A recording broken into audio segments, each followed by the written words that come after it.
समन बिनते फहीम कुरैशी, आपका निकाह वलीद अहमद के साथ हक मेहर बेवस 5 लाख रुपए सिक्के राजुल तय किया गया है कि आपको ये निकाह कबूल है? कबूल है। भाई साहब बिल्कुल परेशान मत होइएगा, हम इसे बहुत खुश रखेंगे इंशाल्लाह। बेटियों के चले जाने से घर के आंगन सोने हो जाए, बस अल्लाह पाक हर बेटी के नसीब अच्छे कर। मुझे ना ये पुप्पो नहीं समझ में आ रही है, अजीब मशकूक सा बिहेवियर है उनका, ये इस घर के लिए ट्रबल मेकर बन गई हैं वो। अमन और वलीद के निकाह के दौरान फुप्पो का जो बिहेवियर था वो बहुत ही ज़्यादा मशकूक नज़र आ रहा था और इवन फरद जैसी डम बंदी ने भी ये महसूस कर लिया।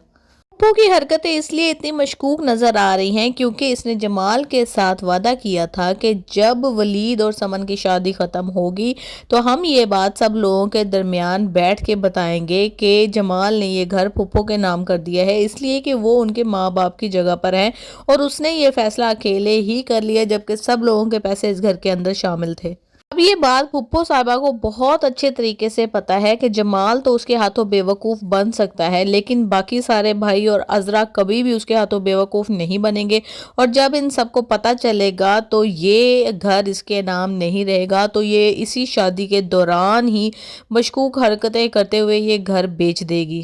शादी के फौरन बाद ही ये अपना यहाँ से बोरिया बिस्तरा समेटना शुरू कर देगी और सबसे पहले जो है ना वो रात खटकेगी उसकी हरकतों की वजह से, क्योंकि शादी के दौरान भी उसने इसी तरह की हरकतें की कि वासिफ और फरद के दरमियान नाचाकी पैदा हो जाए। पूरी कोशिश है कि जमाल और उसके भाइयों की तमाम भाइयों की शादियां तुड़वाकर अपनी बेटी और उसकी बेटी को इस घर में सेट किया जाए। लेकिन अब मसला ये है कि फुप्पो इस घर से भागने में कामयाब नहीं हो पाएगी, वो पकड़ी जाएगी और पकड़ेगी कौन? जी हाँ, अजरा बिल्कुल इसको पकड़ लेगी क्योंकि फरद को अब यकीन आ चुका है कि अजरा भाभी कहीं ना कहीं सच कहती थी कि ये औरत हमें इस घर से निकलवाने के लिए आई है और इस पर ज़्यादा ट्रस्ट करना मुनासिब नहीं है। ये चीज़ उसने खुद शादी के फंक्शंस में नोट कर ली कि किस कदर ये औरत फाफे कुटनी है, किस तरह इसने झूठ बोल के इसको निकाला और किस तरह से इसकी शौहर की ज़िंदगी में दूसरी औरत को लाने की ये कोशिश कर रही थी। अब वो अजरा का भरपूर तरीके से साथ देती हुई हमें नजर आएगी फुप्पो को पकड़ने के लिए।